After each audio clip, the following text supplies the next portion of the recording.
March 1945. The German army's Eastern Front has been pushed back to within only 60 miles of Berlin itself. The shattered stormtroopers are now reinforced by young boys in a last-ditch attempt to defend Hitler's crumbling Reich.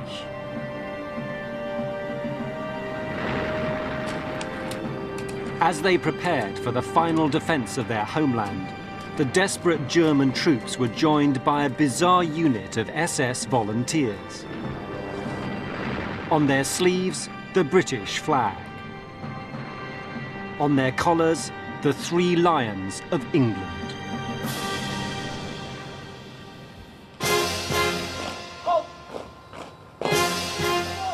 They were British prisoners of war who joined the hated Waffen-SS, wore its uniform, and went into battle for Hitler.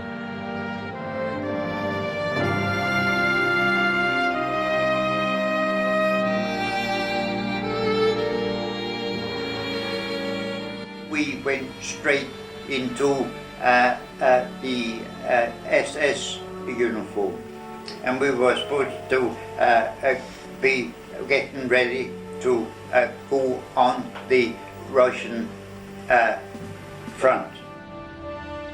We have tracked down the only survivor of the 59 men who passed through Hitler's renegade British SS unit. They enjoyed the freedom of Germany while their comrades suffered in prison camps or died in battle. But back home in Britain, they brought shame on their families. My father was a traitor. He had betrayed his country and he paid the price. At the end of the war, they were rounded up by MI5 and most were prosecuted.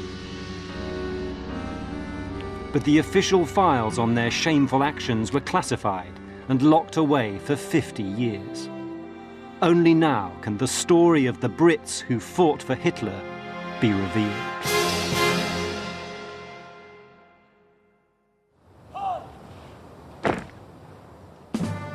The British unit that fought for Hitler was not originally a German idea. It was in fact the brainchild of an upper-class, Harrow-educated Englishman called John Amory. Not only was he English, he was in fact the son of a leading member of Churchill's wartime cabinet, Leopold Amory. Much to his father's embarrassment, John was a sexual psychopath and a devious fraudster. Even his best friends nicknamed him the Rat. Despite the fact that he was a quarter Jewish, Amory was a fanatical anti-Semite and a devout fascist. Living in France when it fell to the Germans in 1940, he made pro-Nazi, anti-British speeches to French audiences. But Amory wanted a bigger stage for his treachery. He moved to Berlin and offered his services to Joseph Goebbels, Hitler's propaganda supremo. Already working for Goebbels was a group of British Nazi sympathizers led by William Joyce, the notorious Lord Haw-Haw. He broadcast Nazi propaganda to Britain, boasting of Hitler's triumphs and calling on his countrymen to lay down their arms. Germany calling, Germany calling, Germany calling. Many of the files on World War II traitors like Lord Haw-Haw are held at the Public Record Office. Historian and ex-intelligence officer Adrian Wheel has spent years studying them and has had privileged access to other secret material still held by MI5. Throughout the 1930s and the period leading up to the war, there was a substantial fascist movement in Britain led by Oswald Mosley. And a smaller offshoot of that was a British Nazi party, in fact led by Lord Haw-Haw, William Joyce. Just before the war, Joyce and 1 or 2 other British Nazis did actually travel to Germany. They made the decision that if there was going to be a war between Britain and Germany, then the German side, the Nazi side, was the one that they wanted to be on. They were traitors. They were people who had abandoned their country in the hour of need. By any classical definition of treason, they were traitors. One of those traitors in Berlin was the young James Clark. Just before the war, he went to Germany with his mother, a fervent believer in Hitler, and for 2 years he broadcast propaganda for the Nazis. Today, James Clark lives in a Derbyshire village. He never took up arms against Britain, and he regrets his youthful enthusiasm for Nazi Germany.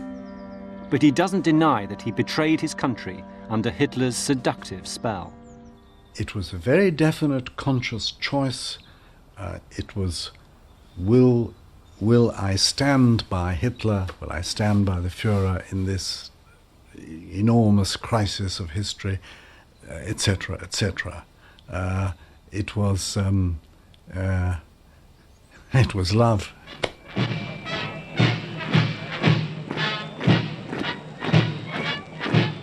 Infatuation with the cause and the results. France, as a military power, eliminated a British army withdrawn entirely from the continent. This seemed to be the triumph to beat all triumphs. With his family background, John Amory's defection was another triumph for the Nazis and their British sympathisers. You heard that the son of one of Churchill's cabinet ministers has come over to our point of view. If you wish to look at Germany in good faith, Amory threw himself into the propaganda war, churning out racist pamphlets and broadcasting the Nazi point of view. propaganda would wish you to believe. Extension of living space, yes. But Amory's treachery didn't stop at pamphlets. As he looked out over the Channel to England, the country that was now his enemy, he hatched a plan for what he called the greatest propaganda idea ever. A force of British volunteers fighting under the Nazi flag.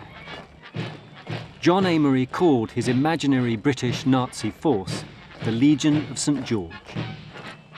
He put his proposal to Hitler, who thought the idea brilliant.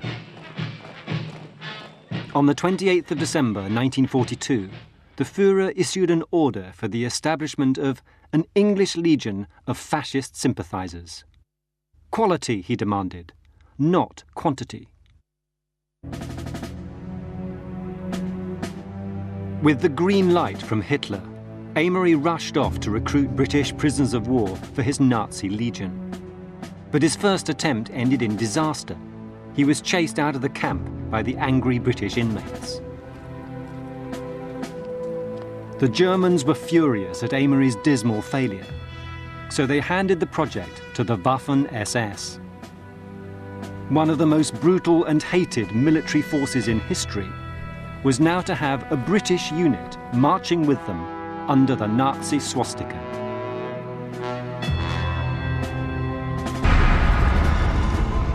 The German plan for a British corps in the Waffen-SS was not as unusual as it sounds. Despite their image as the elite of German military might, the SS was also an international force, recruiting Scandinavians, French, Bosnian Muslims, and 2,000 Indian troops as well. Now they were determined to add a British force to their ranks. At a high-level SS meeting in Berlin, the new unit was named the British Free Corps. Recruiting would start immediately among the thousands of British and Commonwealth POWs in the Stalags. But life for those prisoners was harsh and humiliating. They were hardly likely to join forces with an enemy that was treating them so badly. Richard Wilson was captured in a battle at Dunkirk, which wiped out most of his comrades. He endured 5 years of German captivity in grim conditions and with poor food. The first place we were at, we got 3 Polish biscuits a day. They were rather big biscuits, like double-sized dog biscuits. And we went from there to Fort 8, where for a few days there was nothing. And then when the food turned up, it was, well, I suppose a pig would think it wasn't too bad. It was bloody awful. So how were the Germans to persuade such unlikely recruits to come over to their side? Their answer, a clever public relations exercise. In a suburb of Berlin called Genshagen, they set up a holiday camp especially for British POWs. They hoped that well-fed, well-treated prisoners would be much more easily persuaded to join the Nazi cause. Well, this is the site of Special Detachment 999, just outside the village of Genshagen, which is one of the southern suburbs of Berlin. Now here, the Germans built a holiday camp for British prisoners of war.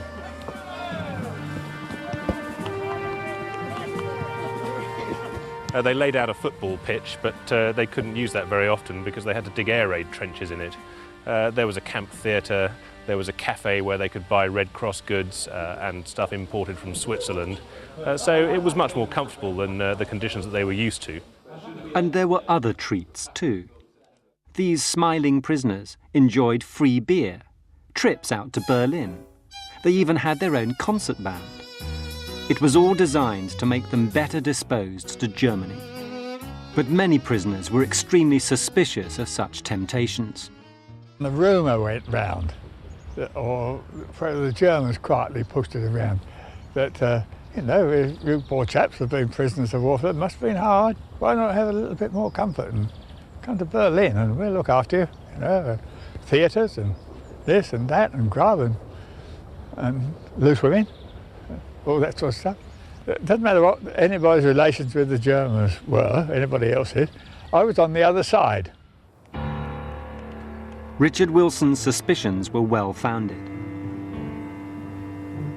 Right from the start, the Germans had secretly planted in the Genshagen holiday camp a group of British Nazi sympathisers, stool pigeons, whose job was to persuade their own countrymen to change sides.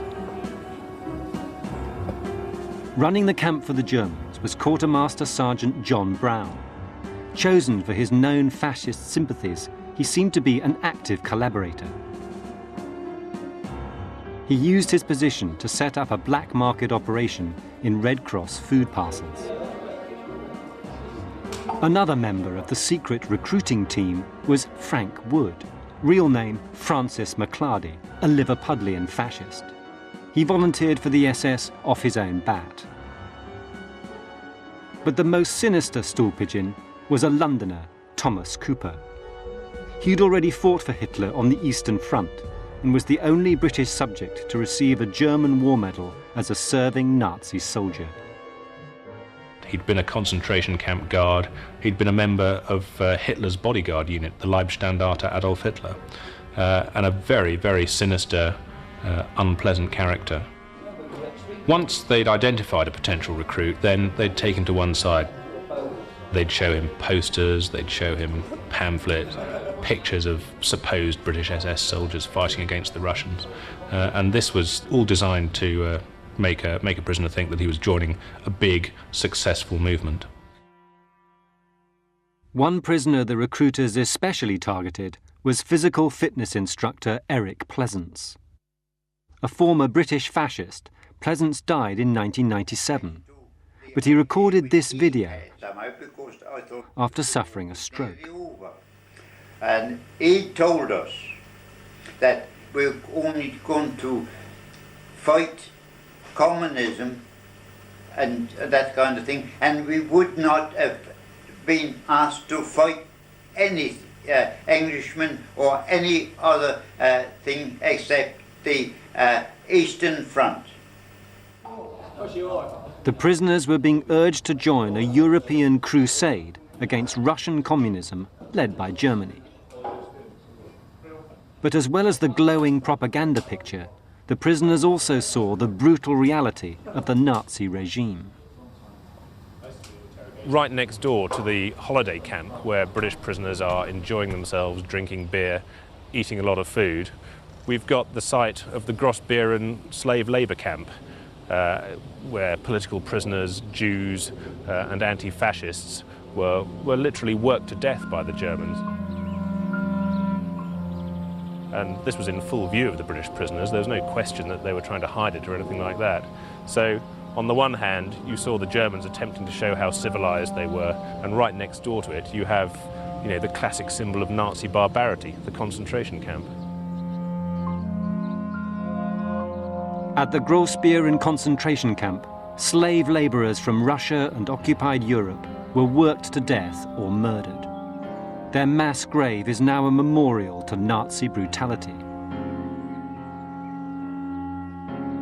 But as well as siting their holiday camp next door to a slave labour centre, the Nazis had made an even bigger mistake. John Brown, the man they'd chosen as their chief stool pigeon, was all the time a double agent. Although he'd been a leading fascist before the war, he was also a committed patriot, working for British intelligence. He sent coded messages back to MI5 with full details of the German plans for a British SS unit. And he successfully sabotaged their recruiting efforts. The crass flaw in the Germans' planning was that the man that they thought was working for them was working for the other side. Furious at the failure of the holiday camp, the Germans now tried a more direct approach. Having tried the carrot, holidays at Genshagen, for POWs who were cooperative, now it was time for the stick. They were stripped of all their clothing, they weren't fed properly, they were given very little water, they were kept in cold cells, they were shouted at. The choice that they were offered was more of this treatment. This is what the rest of your captivity is going to be like, naked on bread and water in a cell. Or join the British Free Corps, fight the Russians, be treated as a decent, honourable soldier. The duty of prisoners of war was to resist interrogation, and most, like Richard Wilson, did. A pistol by its barrel swishing past your nose and round your head, and a pistol held by the hand, sort of in your ear nearly, and that sort of stuff. They were doing that the whole time. If a bloke was in trouble and they thought he would bend, they bent him. But the first person the Germans targeted, a captured commando called John Eric Wilson, broke after 3 days of ill treatment.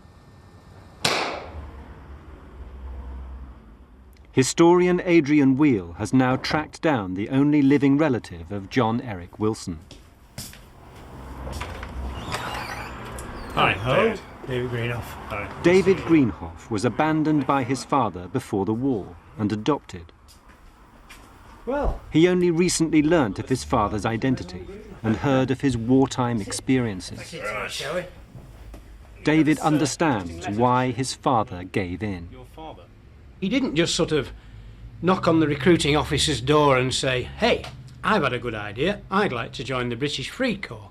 No. They took him in a cell, took away all his clothes, as I understand it, gave him a blanket and sort of left him there, kept him on starvation rations for several days, and during this time somebody would pop in and out and sort of say, how are you getting on then? Well, it's going to be like this for a long time, although there is an alternative. You could join this new group we're setting up. Well, you see, I suppose at least anyone would at least listen, wouldn't they? Lots of people listened. All right, some people found that unacceptable. I'd sooner starve and die for my country than join such things. But he was a young man, a bit wild, a bit adventurous, and all right then, I'll give it a try, I'll see what you mean.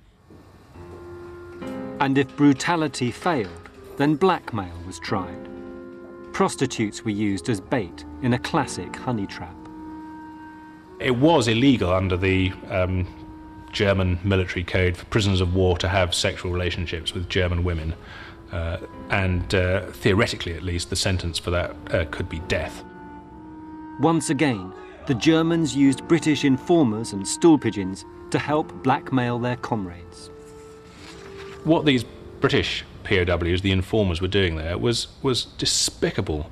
They were helping in the mistreatment of their fellow British Commonwealth soldiers, many of whom were frightened, often slightly wounded. They've been brought straight from the front, and they're confronted by a certain amount of violence, a lot of psychological violence, and it's being aided and abetted by this small group of British POWs who are basically doing it for, an extra bottle of beer and a chance to get a shag with a local prostitute.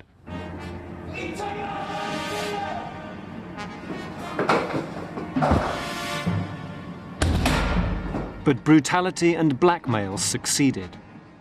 The Germans had now press-ganged 25 British volunteers. It was the beginning, they thought, of a large and powerful force.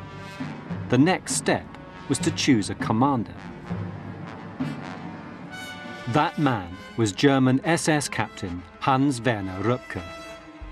Recently returned from the Eastern Front, Röpke was specially chosen because he spoke fluent English and admired British culture.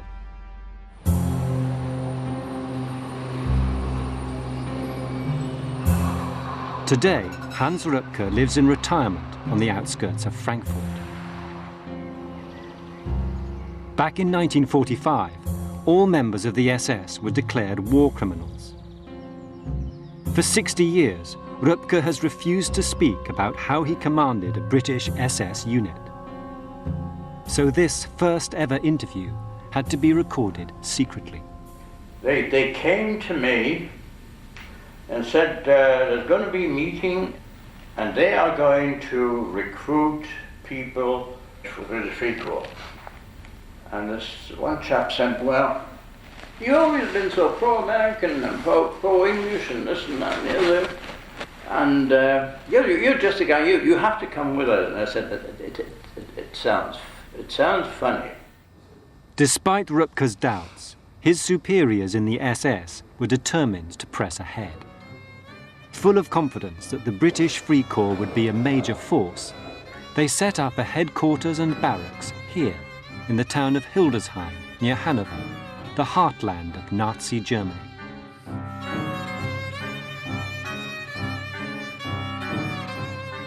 During the war, its population were fervent Nazis, driving out the town's Jews and welcoming Hitler himself, who made several visits here.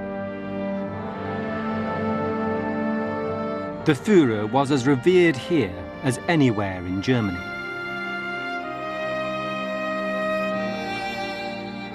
Today, Hildesheim is famous for its St. Michaeli Kloster.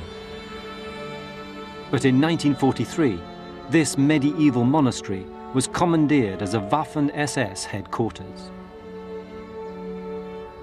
And this was the first headquarters of the British Free Corps. It's an old monastery, a seminary, where originally monks lived. But it was taken over by the SS in the early 1940s, and it was used as an instructional centre for SS recruits. The monks were removed, and these SS recruits moved into the barracks. It was when they arrived here in the spring of 1944 that the British Free Corps began to take on its military character.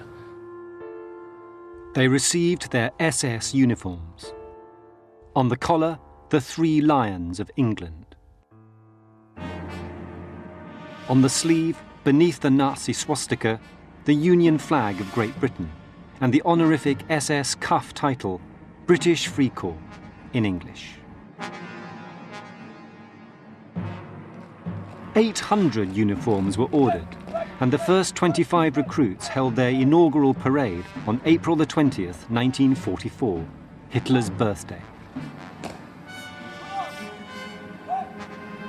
The British Free Corps was now a fully fledged unit of the Nazi war machine. The British Free Corps of the Waffen-SS officially came into existence on Hitler's birthday, 1944. The British traitors were now fully paid-up members of the German army. At this stage, they're issued with identity documents, and almost uniquely, one of these has survived. Here it is. It's an SS paybook, which also acts as the personal identity card. And it's issued to Francis McClarty, the Liverpudlian fascist. Here's a photograph of him with the Nazi stamps, and his signature, Frank Wood. Now, all of the British Free Corps were asked to sign on in the unit under false names to protect their identities and to reassure them about what was going to happen at the end of the war. On the next page, we see, after the portrait of the Führer, that his rank is given as SS Unterscharführer, which is corporal. Here's his name again, Frank Wood. It's got the number of his identity discs, his blood group, the size of his gas mask, and the fact that he's a Germanic volunteer. The next page gives his personal details. He's born on the 17th of November 1915 in Lancashire, England. His religion is given as Gottgläubig, which is believer in God, the official Nazi religion. And this shows how committed he was to the fascist cause.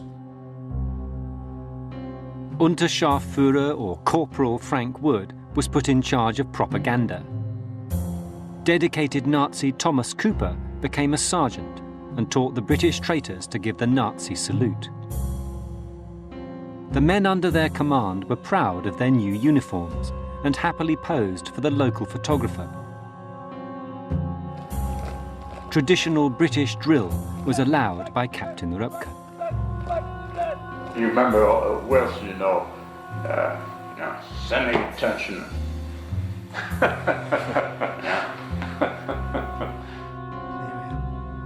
But David Greenhoff detests the uniform his father wore. That's a very potent piece of sort of living history, really, as far as I'm concerned. British, free, Union Jack, but when you see it in juxtaposition to that symbol, and you know what that symbol meant, that worries me. David Greenhoff fears that his father may have committed atrocities serving under the Nazi flag. I hope and pray that it is so, that they were never involved or never invited to be involved in the acts of terror, the acts of unwanton wickedness that were perpetuated by some people in German uniforms. But far from committing atrocities, most of the British Free Corps members were simply taking the Nazis for a ride. John and I received the uniform made to measure, and we done the training, the machine guns and the rifles and that kind of thing, but only to keep out of the way. Most of them, I think, were in the Free Corps to avoid having to fight at all, to get out of the POW camps, obviously, because it was an unpleasant existence for them, but they had no real intention of going to fight if they could avoid it. There we were, and we were supposed to be getting ready to go on the Russian front. But at the time I began to think, I don't really want to go any front at all now. Eric's commander, Captain Rupke, shared his men's reluctance to go into battle. We were trying to kill time, And I made no move to send them up to the front, and they made no particular, they didn't show any particular desire. Going to the front was the last thing on the mind of the British Free Corps men. Instead, they made the most of their freedom in the town of Hildesheim, much to the astonishment of local German people. One young boy who saw them, Joachim Dammann, has never forgotten his surprise. One day, I saw these SS men, but they had the Union Jack up here on their sleeves, and they were speaking English. We were very surprised, because we were supposed to be at war with them. Another time, we were sitting in the barber's, and these two men came in, and they were talking in English as well. We looked at each other, and we thought, what's going on? The barber must have worked in England, and he wanted to call the police. He wanted to call the Gestapo, because he thought they were spies.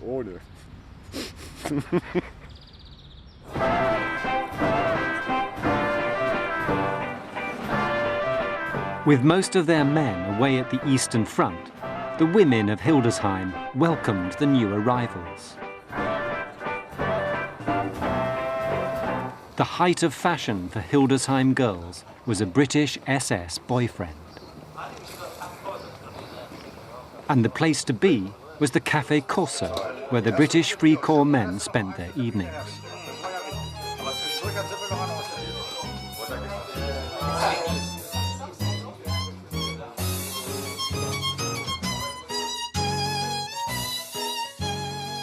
One romance that blossomed there is still a vivid memory for Elfriede Kuntje.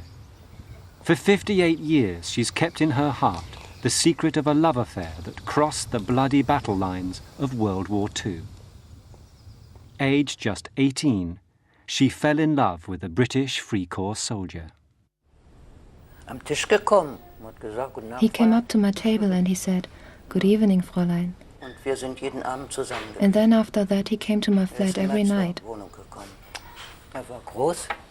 He was tall, handsome, charming and courteous. A real English gentleman. We were in love, really in love, inseparable. Elfriede knew her lover as Robert Kingsley, but his real name was Hugh Wilson Cowie, a private from the Gordon Highlanders captured in France and blackmailed into joining the British Free Corps. We showed Elfriede a British Free Corps uniform, like the one her lover used to wear.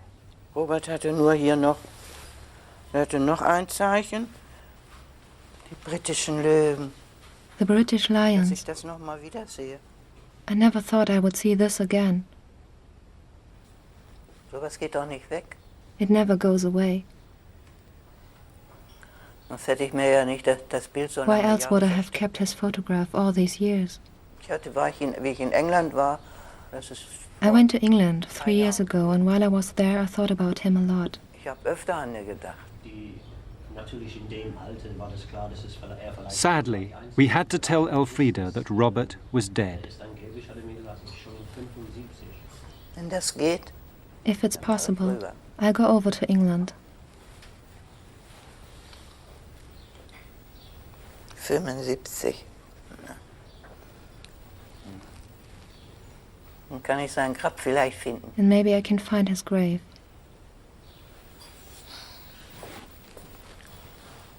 Oh, weia. Oh, God.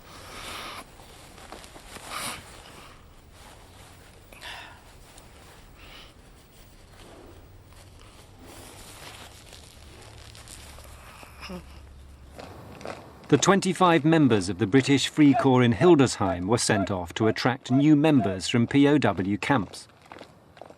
But not all of them were keen to help the recruiting drive. What we did was travel about Germany, trying to get other people to join the Free Corps. But we did that, but we didn't even try to do anything. We just travelled and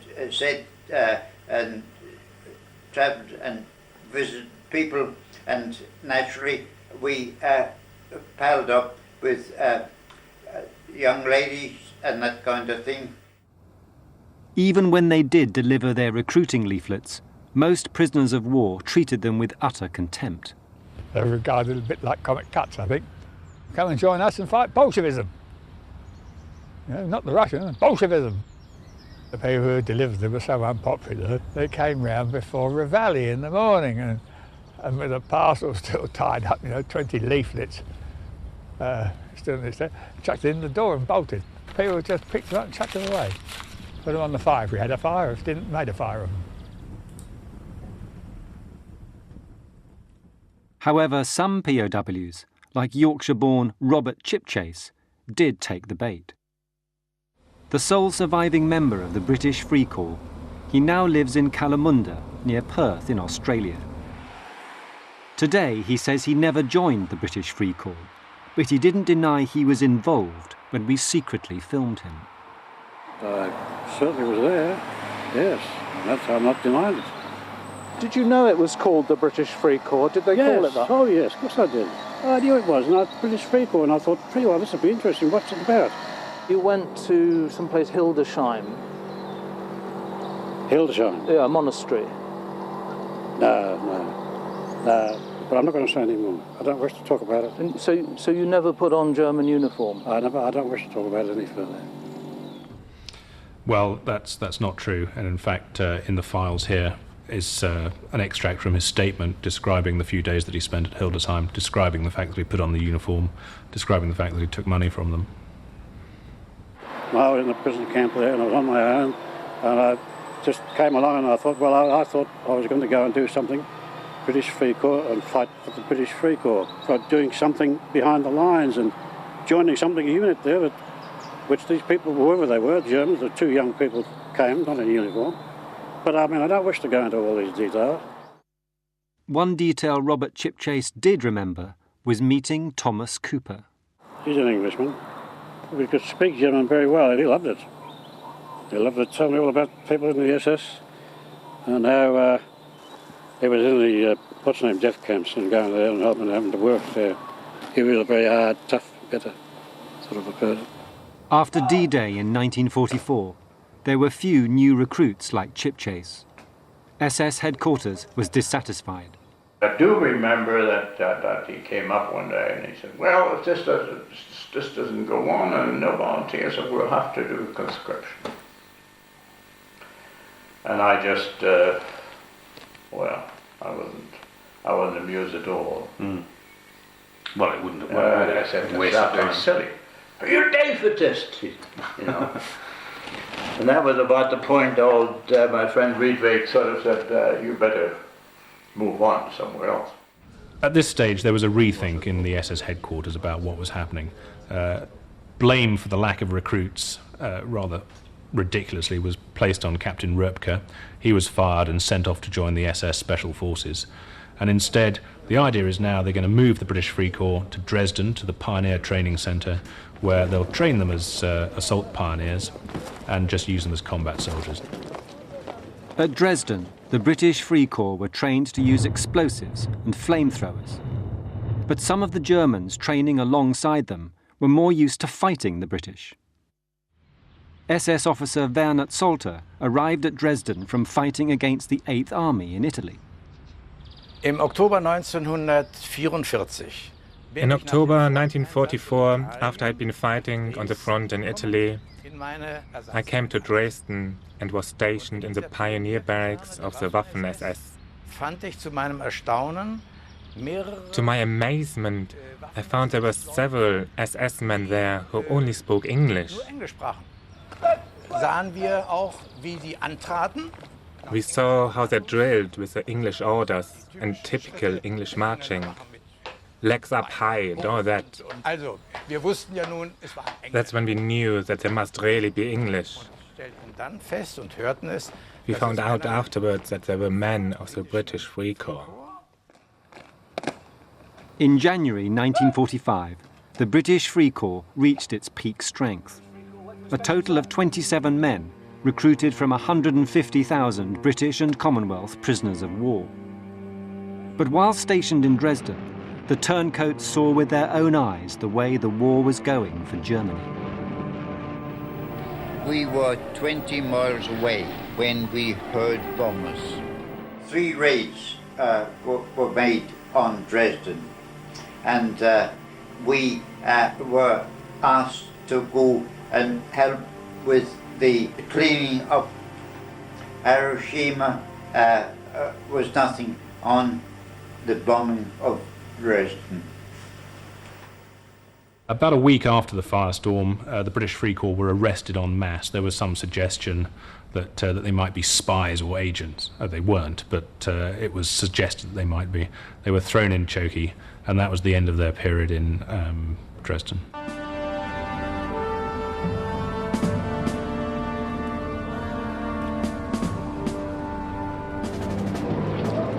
March 1945. As the British Free Corps travelled from Dresden to the Eastern Front, they saw the shattered cities and exhausted soldiers of the defeated Third Reich. Even the die-hard Nazis in the unit now realised that they'd chosen the wrong side. The British Free Corps' last stand took place here, outside the village of Krusov on the River Oder.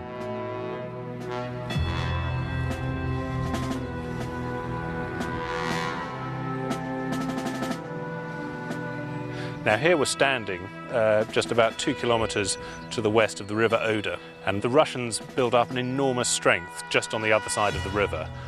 Something like 2 million men were poised ready to descend on Berlin with thousands of tanks. By now, the Germans were completely desperate for troops. Their armies were shattered. They were conscripting 14-year-old boys from the Hitler Youth, giving them quick training in using a rifle, sending them into combat.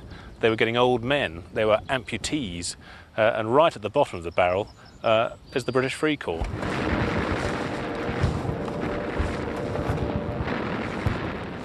The beleaguered men of the 3rd Germanic Panzer Corps were shocked to discover that their desperately needed reinforcements were British.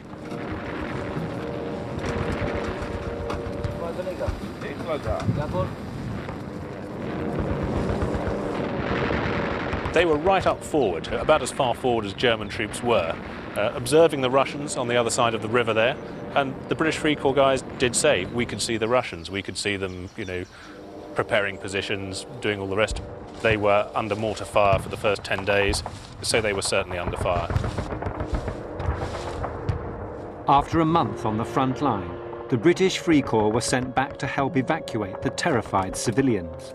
It was a lucky escape. When they did eventually attack, it was one of the biggest artillery barrages that's ever been witnessed in the history of the world.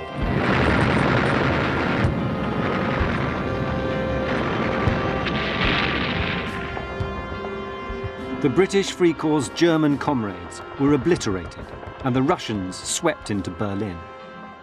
The British traitors fled west and, ditching their Nazi uniforms, mingled with Allied prisoners of war who were now being liberated.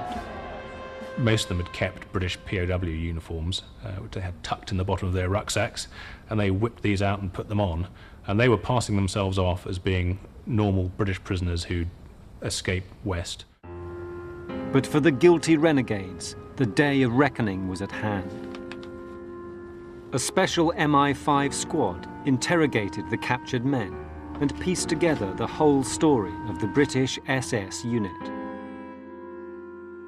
Some protested that they'd only joined it as an escape attempt. But others showed no remorse for their actions. A series of prosecutions and courts-martial followed. Thomas Cooper, who'd boasted to his comrades that he'd killed 80 Jewish women and children in a single day, was sentenced to death, later commuted to life imprisonment. Frank Wood, who never gave up his Nazi beliefs, was given life. Most of the others received shorter prison sentences. But in Australia, where the thousands who gave their lives in World War II are commemorated, Robert Chipchase was never charged, and today receives a war pension from the government.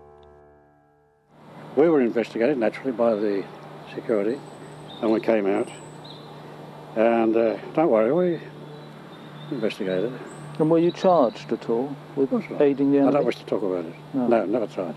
So I'm sorry. So you get your war pension now and everything. No more. Oh yes, that's all. No more. Bye-bye. Thanks. This is not the original letter. David Greenhoff's father, John Wilson, was sentenced to 10 years. He wrote from prison to David's mother. I was in Germany. My intentions were still the same.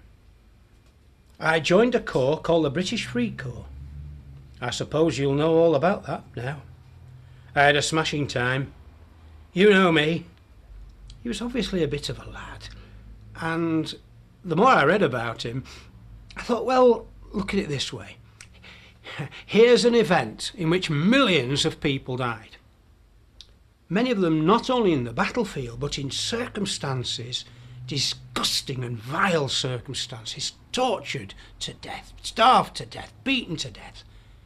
And here was a man who managed to spend most of the war swanning around Berlin, getting a grip of Norwegian maidens and having a wonderful time. I know it doesn't sound very moral, but to me he doesn't seem to have done very much harm either. And the man who dreamed up the whole idea of a British Nazi legion, John Amory, faced the ultimate penalty. He laughed as he was found guilty of high treason, and on December the 19th, 1945, at Wandsworth Prison, he was executed. Amory's grand vision had proved a spectacular failure. Despite all their efforts, Hitler and the SS had fundamentally misunderstood the British character. As I understand it, in the national characters, there's a lot of pig-headedness. Some people call it bloody ignorance, right? And some people say common decency. If I had joined the Free Corps, I would never come back here. I've been ashamed to. We have to remember that there were something like 160,000 British soldiers held prisoner by the Germans, of whom maybe 100, 150 collaborated in an active way. So I think that does say a lot for the character of the British soldiers of the Second World War. That we were the ones with the integrity and the sort of honour to stand up against Nazism. And I think, generally speaking, that is an accurate picture of the British approach to fighting the Second World War. But nonetheless, there was a dark side. It should act as a kind of warning marker, a warning from history, if you like, that British people don't always act honourably.